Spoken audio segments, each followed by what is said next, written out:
So I'm Chris O'Neill. I am the Chief of Media Relations at the National Transportation Safety Board. And despite Bethany's great introduction, I just want to clarify that I'm a veteran of the United States Coast Guard, not the Navy. That service that forms around the rock-hard nucleus in which the Coast Guard forms during time of war. So with that said, you know, you've got the real deal, Chris O'Neill, 29 and a half years with the U.S. Coast Guard, gained more than 26 years of public affairs experience during that time. Since then, I moved on to U.S. Customs and Border Protection, and then I've been at NTSB just over a year now, and really enjoying it. So in those years of government service, I've seen administrations come and go, and I've learned a couple things along the way that I hope to share with you today. A couple quick disclaimers. First, I'm really here in my capacity as a representative of the National Association of Government Communicators, drawing upon my experiences from my other employers, but here representing the association. The second disclaimer is that today's discussion is not a discussion of political parties or political ideologies. It's a discussion about what career government communicators can do, can expect, should think about during transition. So with that said, let's move on.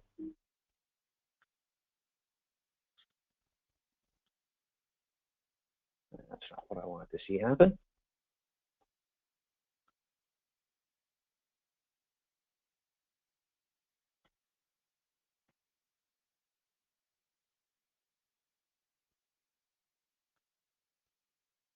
One more time. Third time's a charm. There we go. Sir Heraclitus said, "There is nothing permanent except change." This is a phrase that has morphed into now the more commonly heard phrase, "The only constant is change." And certainly I think folks in government feel that more than in other parts of our world of communication. While the pending inauguration and the flurry of transition activity that's underway here in DC provides a great backdrop for our conversation today, I think it's very important to recognize that transition happens with every election, whether it's for a new mayor, a parish president, a county board director, state legislators, a new governor, excuse me, or the president. Every time you have a new elected official, they're going to bring new staff, new ideas, new policies, and new agendas, all of which needs to be supported by some form of communication, and that's where the career communicator comes in. It's our job as the career communicators to ensure the best practices of government communication are applied through transition and beyond that period of time.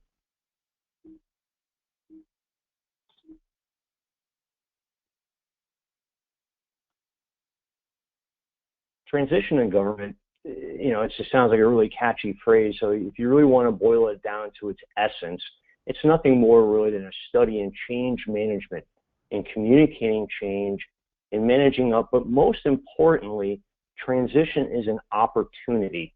It's an opportunity to collaborate with people who view your processes and policies with a fresh set of eyes. You know, being at the NTSB for now just over a year, it's an agency that's about to celebrate its 50th anniversary, and it's got its set processes and ways of doing business. And there's an advantage to being that new person in an organization that gets to ask, why do we do things this way? What is the reasoning behind this process? And can I suggest an alternate way to do business that might be more efficient, that might be easier, it might be more productive? Transition offers that opportunity. You're going to have people coming into your organization with varied backgrounds and varied experiences that are the new person on the block, and they're going to look at your processes a little differently, not because they're set out to affect change, but because they want to understand, and in the process of understanding that and assimilating that information, they're going to look at it and say, well, wait a second, why do we do it that way? And could we try it a different way that might be good for all of us concerned?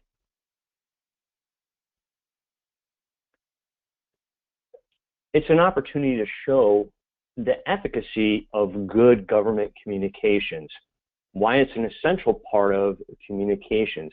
Transition time is about getting past that massive briefing book, which kind of defies the definition of briefing book, But that massive document that was created for a transition team to help the new staffers understand your organization, it's an opportunity to get past that and really come to understand the function, the process, the policy, the things that make up good government communication and how you've been doing that.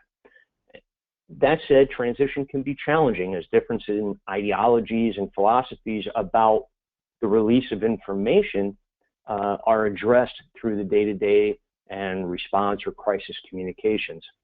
The career government communicator plays an essential role in capitalizing on the opportunities presented by transition. As public affairs practitioners, we have the education, the training, the experience, and the judgment necessary to introduce new staff to our mission, our practices, and our best policies. Today, we're going to discuss some of the opportunities and then some of the pitfalls of transition in government and our role during that transition. So, what really happens in transition? So as I kind of alluded to, new people are going to come into the organization. They might come in a leadership role. They may come in a management role. They may come in somewhere in between, but they're going to come into your agency. Most often, a lot of appointees don't have the benefit of having the years of service in your agency that career communicators do. Right? So it always leads to an opportunity to manage expectations and to gain mutual understanding. And so there's really kind of several outcomes when that happens. Right? The bungee boss effect, which we just saw in our Dilbert cartoon. I like Dilbert.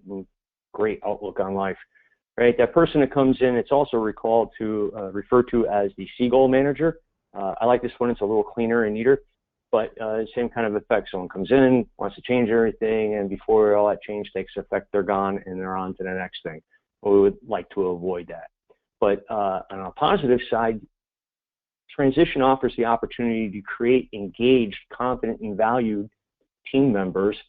It allows you to help shape the course and direction of communications for their tenure. On the downside, if left unchecked, there's the potential for political agendas to drive communication performance, and there's a chance that misinformed but perhaps well-intentioned communication efforts can be moved forward without the benefit of good career counsel. So not all appointees have a government communications background. Some of their experience may be in the private sector. They may have just come off the campaign trail doing public relations or other functions, marketing, advertising, other forms of communication. Their perceptions are often shaped by current events, like the current narrative about waste caused by government public relations, and we'll talk about that for a second. But let's talk about that narrative writ large. So the narrative about how government communication is not a good expenditure of taxpayer money, that's not a new narrative.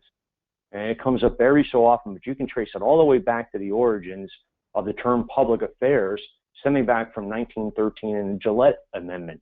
I said you can't use appropriated funds to hire publicity experts or hire people to do publicity, right? And we know as government communicators, we don't communicate to generate publicity, but that's kind of the genesis of it. And since that time, there's been no shortage of reviews and audits and investigations about government communications. Some examples include a 1971 report on influence of government communication. There's another report in the 2000s about the use of retired DoD personnel as media analysts. A 2016 GAO report about government public relations spending. A 93 report about how many people are employed in public affairs, and an 86 report on federal governmental and public affairs activities. So this issue comes up every so often, but as you can see by this slide, there are a lot of stories in the media right now talking about this under the idea of the incoming administration's desire to cut government, right? And you can say, well, maybe if you work at a state level or a local level, this particular scenario doesn't apply to you, but at some point it might. There might be that call at local government or state government or county government to say, hey, we have gotten too large our shops are too fat and we need to trim some of that. And it always seems like everyone wants to point to the public affairs shop or the government communication shop to say, hey, you seem to be flush with people and we should fix that. And it's just it's a low-hanging fruit, it's an easy fix, and it's often not thought through. But if you've got new people coming into your organization and they are reading this narrative, they are seeing this in the press, they are seeing this on the blogs, and they're paying attention to it, that provides a certain mindset, and you have to be aware of it. So one of the unintended consequences of transition can be people coming in front-loaded with a narrative that's not accurate because they don't understand our world of work, because they haven't been exposed to it. What they do know of it is what they've seen in the recent narrative.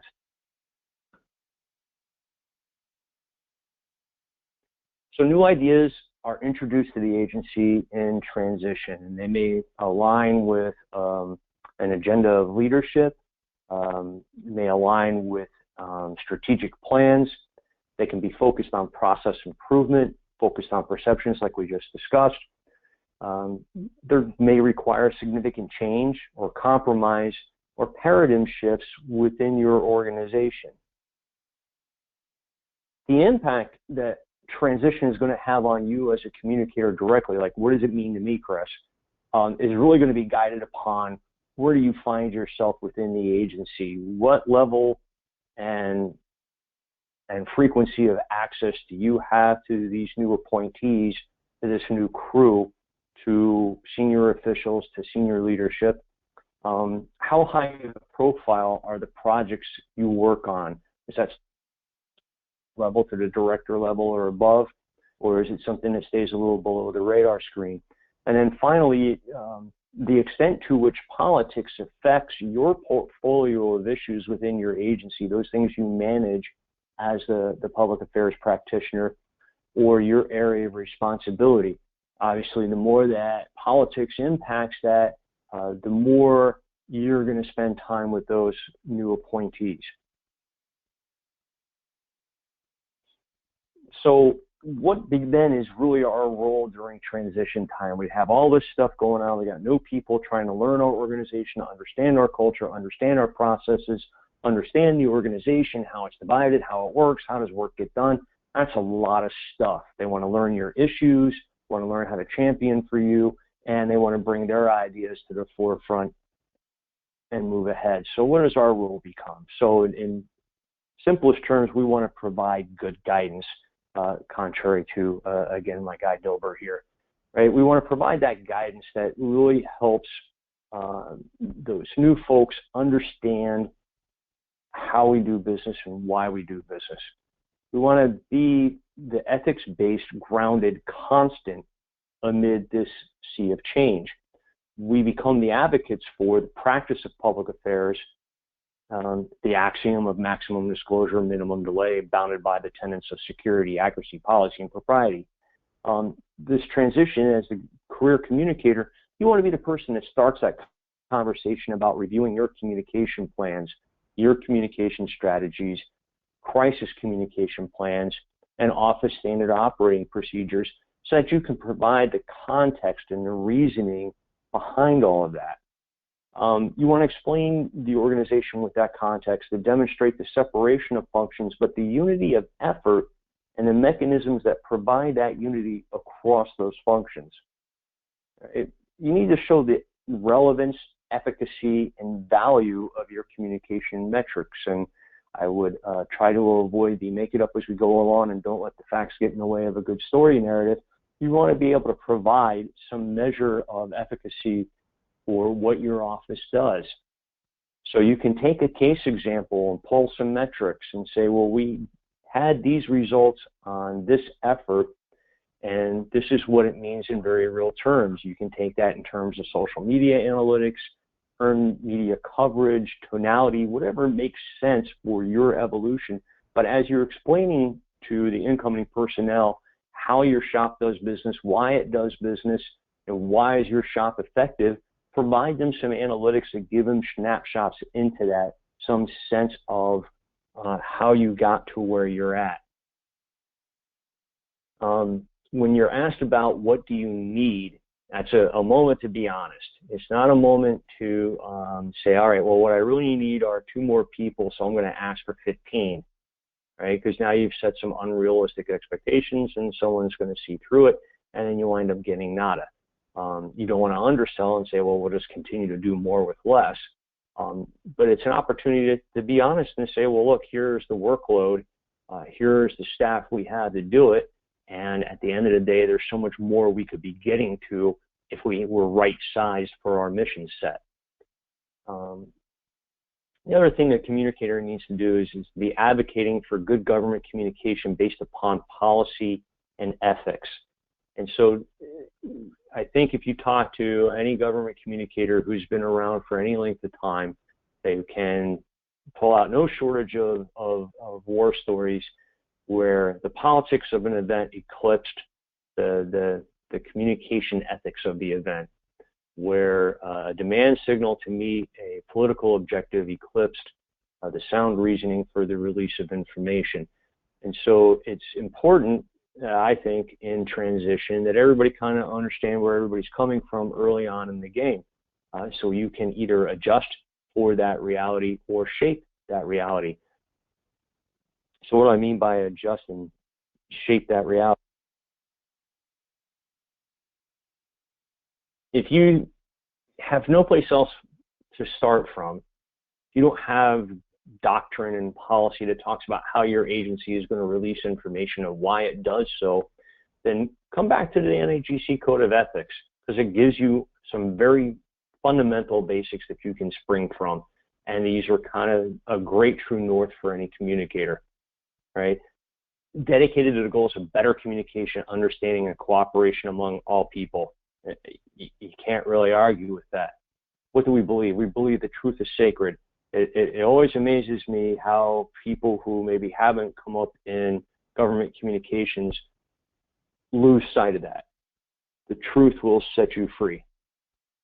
Providing public information is an essential service. We're not the publicity people. You know, that slide I showed you that had that narrative about government spending on PR. Well, what we do isn't PR. You can say it, that's what it is. That's the genesis of it. At the end of the day, we are government communicators. We are public affairs practitioners. We're public information officers.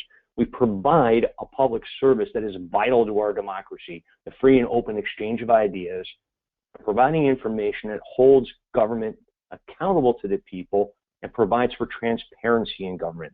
That's what we do. That's simple. We talk about the actions and the deeds of our organizations, not political agendas. We don't communicate to achieve political objective. We communicate because it's an essential civil service that people have a right. Each citizen has a right to equal, full, understandable, and timely facts about the activities, policies, and people of the agencies comprising government. That's our ultimate role as government communicators. And every once in a while, when it seems that it might be unclear to new personnel, it's great not to beat them over the head with it, but just as a reminder, say, hey, this is the real mission of this office. This is the service, the very tangible service we provide the public, and here are the means by which we provide those services. And then with that foundation, then you can start having a discussion about which are more efficient than others and which could use more staffing and which require more oversight, and is there opportunity to grow and build upon best practices. But that gives you your foundation to start having those kinds of discussions. Helps you arrive at a mutual understanding of the mission and the outcomes of your effort. And those outcomes are sustaining public trust, building public confidence, and again, providing transparency for government. And advocating the release of information as a function of government, but not the means to achieve a political objective, is one of the real challenges, I think, sometimes for the government, career government communicator. There are going to be times where administrations at any level of government are going to want to control the narrative, which I shudder when people say that, because it's such an illusion. Control in the digital environment is an illusion. And you have to resign yourself to that fact and say, well, what absent being able to control the narrative, what can I do?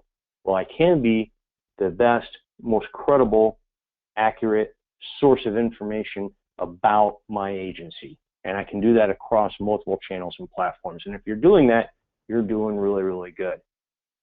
And that is the outcome. So you need to become that kind of dividing rod between communication that's based on achieving a political objective and communication that's based on the public interest. And that sounds a little dicey, right? So the new political appointee runs the Office of Public Affairs in a particular agency. Clearly that person is aligned with the people who appointed her or him. So how do you communicate about the agency and not about their agenda if they're running the shop? It's a distinction, and it's a slight distinction, but it's one that can be made. Your role as a career government communicator is to communicate about the actions of your agency. And that's all you're doing. It's not a political overlay. You're not worried about the second, third, and fourth order effects in the political universe about that communication. Our agency did X. X achieved Y, and I'm telling you about that. That's what government communicators do. And in the course of doing that, we hope to build public trust, understanding and support for our mission, our agency, and our people, right? And awareness of the benefits that our agency provide them. If that aligns with a new political agenda or political objective, no harm, no foul. But if you begin to control the release of information to achieve that political objective, that's where things start to run off the rail, and that's where the career government communicator has to be that voice of reason in the room. Doesn't mean they're always going to take your advice, doesn't mean you're always going to be popular, but that's our role in that room at that time.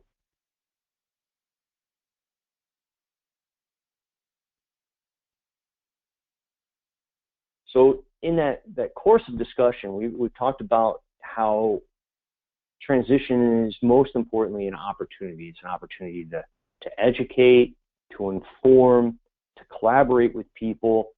Know that, if you heard my webinar a couple months ago about engaging senior leadership, you can pull a lot from those lessons and apply it to this scenario, because most often the folks coming in are coming in at a senior level, and so you're going to have to do a little managing up. And as you do that, the first thing, when we talked about it a couple months ago, is you got to know your audience. What is their background? How do they consume information? How do they want to have information presented to them? What do they know about you? What do they know about your organization? And how does that influence the way you want to present information to them?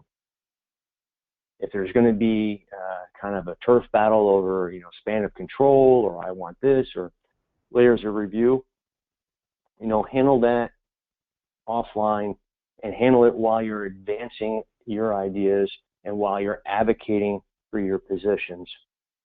At the end of the day, you don't want to be the contrarian, the default nay vote in the room.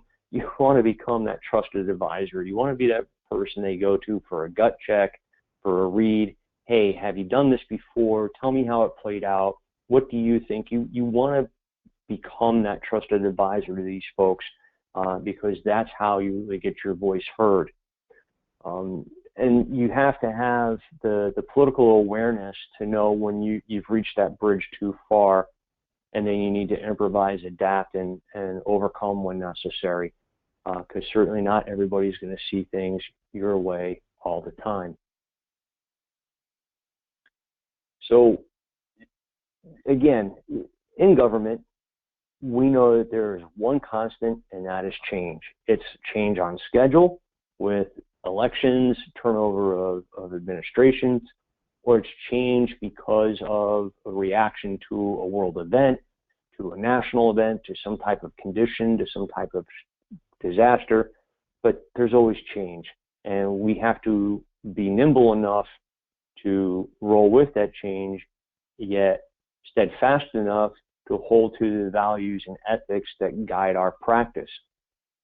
Transition is more than those briefing papers. It's more than the meetings. It's a very real opportunity to align expectations between you and your crew, the career communicators, and the incoming folks, who may not have the benefit of your background and experience. It's also an opportunity for you and your team to become reinvigorated, to look at things in a new light, to see new possibilities for improvement, for new ways to improve the efficacy of your efforts. Transition's challenging because there's sometimes that lack of shared common backgrounds and experiences, because there are moments where incoming folks have an overly political outlook, because that they have some philosophical differences on the rules for the release of information. But most importantly, I think it's really, really important to remember that transition is really what you make of it. Go into transition with that collaborative and open mindset. You will learn as much from these folks as they will learn from you. And in that process, you should find that common ground that really helps launch truly effective government communications from your shop. So that is what I wanted to share with everybody today in a nutshell. The role of the career government communicator in transition. Again, not wanting to do a comparison between administrations or between ideologies, but to simply point out the things that I think all government communicators, regardless of what level they practice in, are going to experience or have experienced. And I hope that some of what I've shared with you today helps you in the upcoming weeks and months. So with that, I hadn't seen any questions pop up in chat, but I'm hoping there might be a couple. So if you have some questions, we'd love to take them now. Hi, this is Bethany. Yeah, that's right. We don't have questions right now, Chris. However, if you guys, we've got a few minutes here left before we close. If questions, or if you have a comment, if you've got a story to share, if you have a tip that you'd like to present, or if you'd like to embellish on any of Chris's points, you can. Before we close out, I want to announce this just in: the Blue Pencil Gold Screen deadline has been extended to January 27th. So if you are thinking about putting in a submission and you have not had to get it together, you do have until next Friday, January 27th, not this Friday, 20th. So it gives you another week. And also, my apologies for the breakdown. I lost my internet connection for some reason, and so I came offline there briefly. So I apologize for that. Chris, thanks so much. Would you like to comment a little bit on sort of making statements about what's going well in your shop and what you'd like to keep in place versus kind of things that you'd like to change when you get a new group in the executive position? You mean in general terms? Yeah, or whatever you think is important about that topic. Sure. So, part of the transition discussion invariably revolves around, like, anytime you take over a new position, you're going to do your due diligence. So tell me how much money we have to work with. How many people am I responsible for? What are our latent issues? What are our active issues? What is our strategic plan? And how does our office support the agency's overall strategic plan? And how are we doing on those objectives? And so that is a shared basis of exchange of information, and it usually evolves into, okay, so what needs to change? How do we become more effective? And that answer is really a reflection of where you are in the organization and how involved you are in those particular issues. Invariably, there's going to be a discussion about what are our best practices? What are we doing that works particularly well? And it's important, I think, to have a really honest discussion about that. Too often, I think people get defensive when they have that conversation, and it's easy to do that. It's hard not to, actually, because you start feeling like you're under the microscope and someone wants to take away your stuff, right? And so everybody feels compelled to outdo, we got to prove relevance, and everybody gets very verklempt very quickly, and it doesn't need to be that way.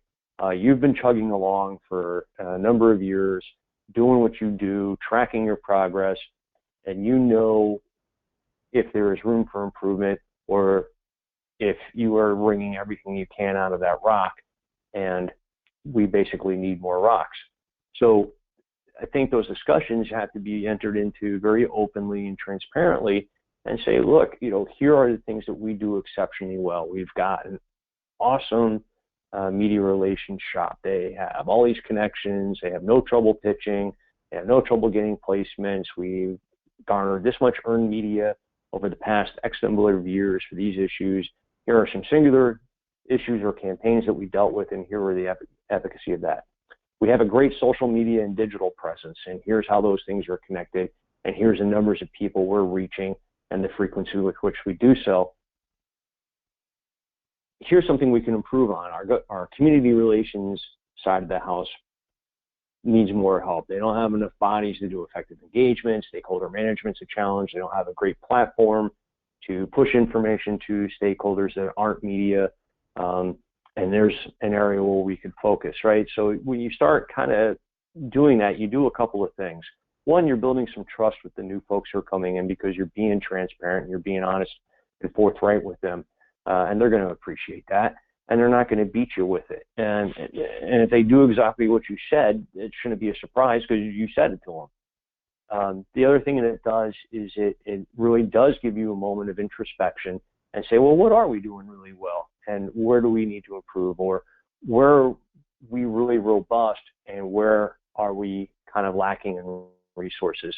And I think those conversations are good conversations to have. What can be on the pitfall side is the idea where people are trying to change for the worse your philosophy or your doctrine about the release of information, where they're losing sight of the idea that this is a public service.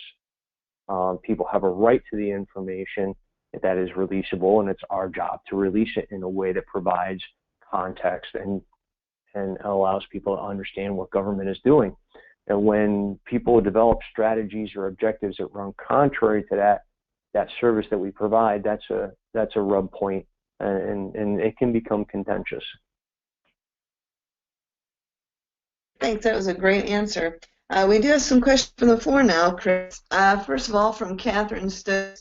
She asks, how would you handle a transition with a supervisor who believes he or she is a good communicator when actually nothing could be further from the truth? Yeah, so that never happens, right?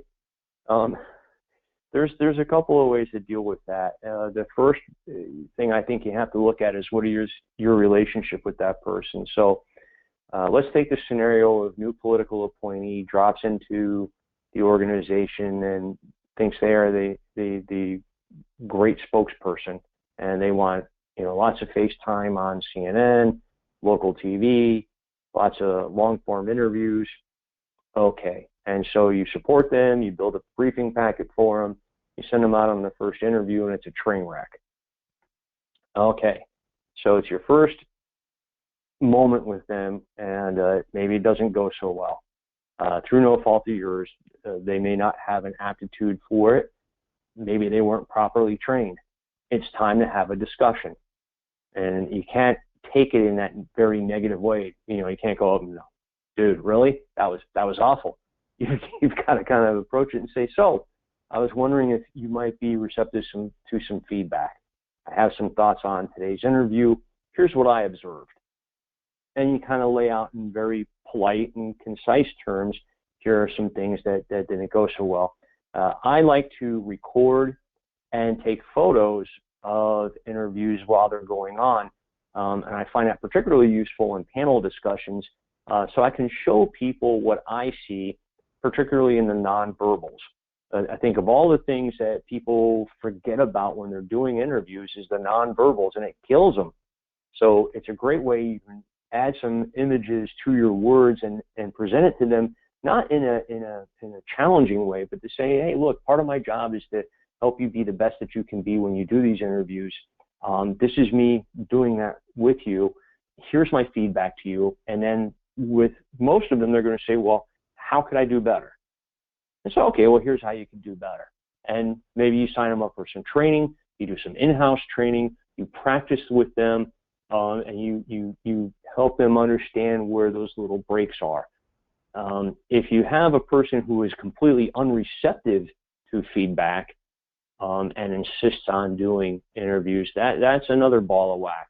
And that's where you really have to look at where your stature is in the organization and how far forward you can lean to say, you know, I'm going to find other people to do these interviews.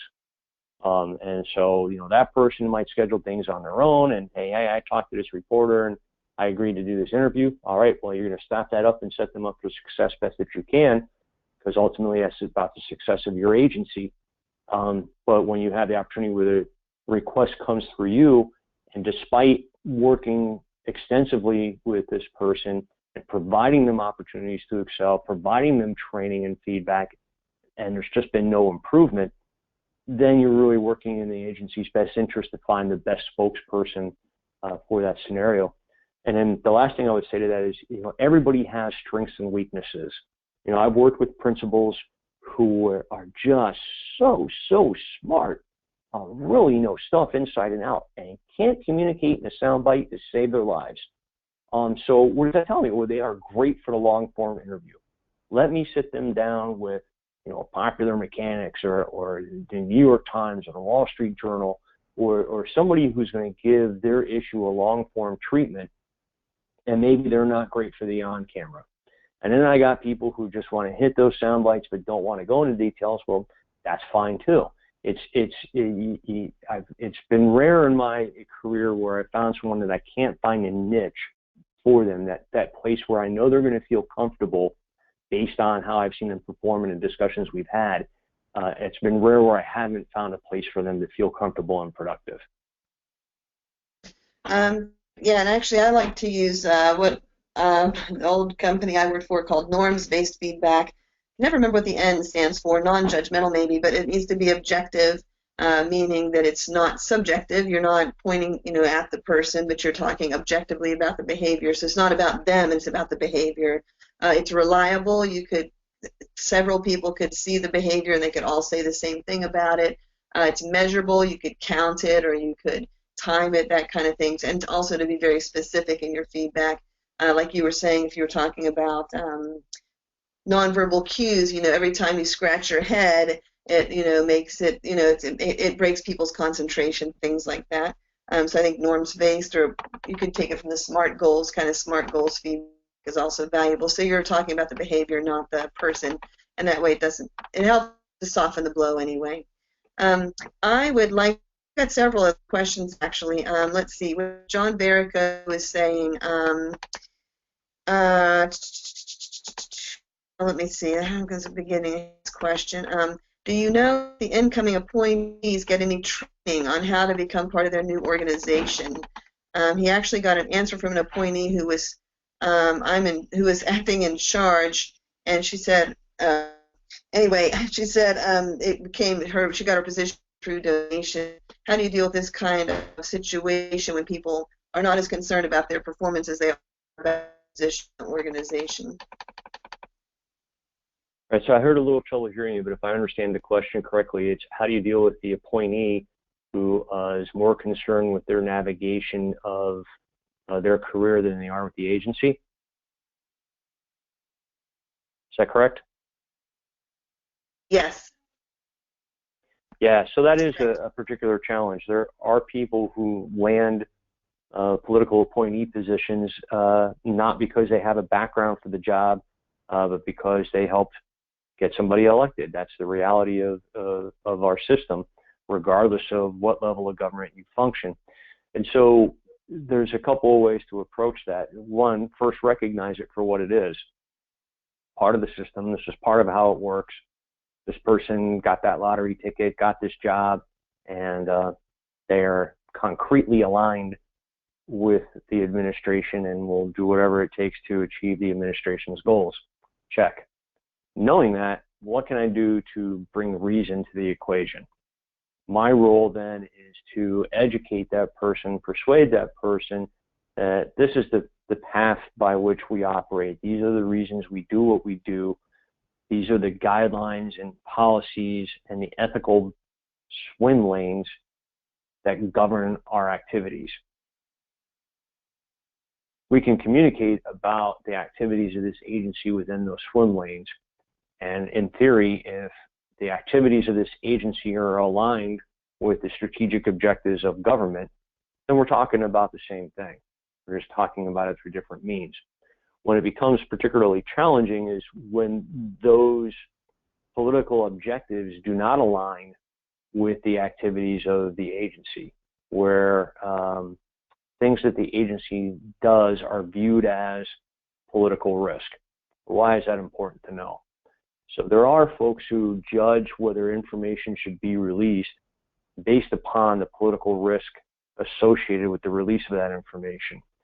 And to any good government communicator, that's just a party foul. And it's just fundamentally wrong.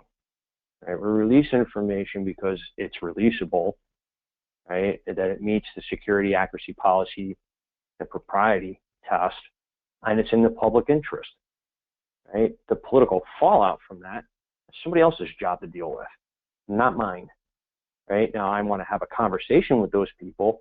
Certainly, the public affairs shop needs to be aligned with the governmental affairs shop, but the fundamental function of releasing information to the public shouldn't be eclipsed by the desire to achieve a political objective. I've seen it happen in administrations where that was the philosophy on the release of information, and it is just a morale killer. You know, not to make this a discussion at a federal level, but if you look at the Federal Employee Viewpoint Survey and agencies where scores would love to see rise, invariably the things that frustrate folks are tied to politics, yet you won't see a question in the Fed survey that directly addresses the impact of politics on your workplace, on your ability to accomplish your mission, on your ability to understand the objectives of your organization. It's never addressed, yet that's the thing that makes people nuts. And in communications, that's like the essence of it. The idea that the release of information should be driven by political risk just runs contrary to everything certainly I ever learned as a government communicator, and I think anything that all government communicators have learned. There's a way to reach yes. There's a way to manage the second, third, and fourth order effects of the release of information, or to manage the political risk that comes with the release of information, but to withhold information to achieve political objectives, that's just wrong. And a career government communicator has to have the wherewithal to step up and say, that ain't right. Great, thanks. And actually, the webinar from last spring, the Lands Arms Fair, is a terrific example of having to manage difficult messages, especially you can see them coming online if folks look at that for some tips. She just did an outstanding presentation and really talked about a few things Chris has touched on today, like being the source of accurate information, being timely, anticipating questions, maintaining honesty. It was really, really a good presentation. Barbara Washington also asks if you have some tips for dealing with favoritism associated with the new administration. So my first question would be, so favoritism being favoritism of I want to deal with only select media outlets, or favoritism and I'm going to only listen to a select few people who I know and trust? I'm not sure. Barbara, if you'd like to clarify, you can. It says, how should you deal with favoritism of the new administration? If she responds real quickly. Let's see. It says, people. Say again? People favoritism. People favoritism. Not, sure. So that happens. I think it goes back to the trust and confidence issue. So, you know, we all have our team, right? We have those people that we work with day in and day out. We know how they think. We know how they function. We know their likes and their dislikes. They know the same about us, and we function together as a team. And so they're kind of your go-to people. I have my go-to people. Incoming political appointees have their go-to people. They might be people that they were on the campaign trail with, people that they went to school with, that they worked in an outside firm with, or maybe they worked at another government agency somewhere before together. They are their kind of go-to people, and they're going to appoint them where they can, see where else they can bring them in, and they kind of become those trusted advisors to them. Your challenge there becomes, how do I challenge their mindset, introduce them to my mindset or my team's mindset, and find the common ground there. And it really comes through performance, providing sound counsel, and gaining little bits of trust along the way. It's certainly not an overnight process. It requires showing them that you're contributing to the objectives, that you're contributing to the products, and that you're providing them advice that's actionable and is sound. And you get those little wins along the way, and you kind of remind them. I talked about this during the Managing Up webinar, where you got to get those little wins. Hey, you remember we did this thing where we talked about 0.05 BAC, and so I got this much earned media coverage. I wound up here. Remember I said we should really push it in these channels, and look, we got these really good effects. Well, look, now the state of Utah is about to introduce legislation talking about the 0.05 BAC and making it law. They could be the first state in the country to do that. That's a direct result of our work. Here's what I think we need to do next. You build those little victories with those folks along the way, and then you start becoming one of those trusted advisors. The challenge, I think, becomes, at least at a federal level, there's not a lot you can do when someone's putting people into appointee jobs, where performance doesn't have a lot to do with their ability to keep that position. That's just, again, a recognition of the system that exists, knowing that there's not much you're going to do about it.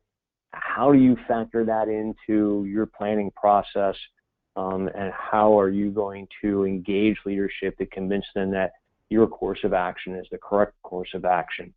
I think you see it at all levels, really, and even with people who are career communicators, career managers, career leaders, it can sometimes fall prey to that, where they come to rely on a certain set of people, and because they rely on that certain set of people, they might seem to be the ones who get first nod for potential for advancement or choice detail.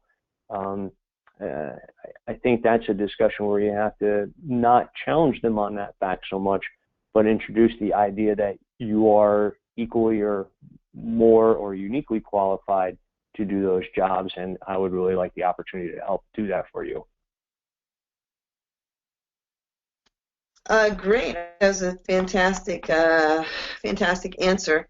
Okay, I think that's pretty close.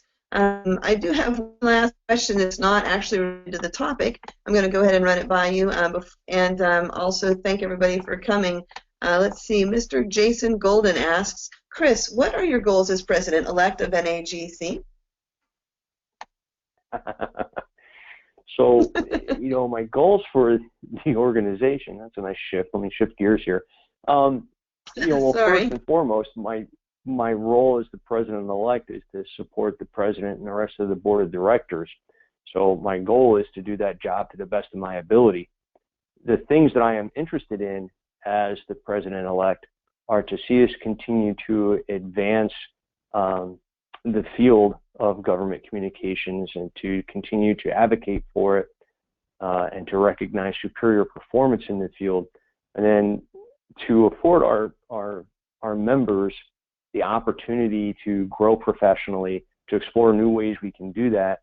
And then by doing those things, I really hope that we can grow the association, to find new members, to get to numbers that really make us a force that's more easily recognized when you talk about the field of government communications.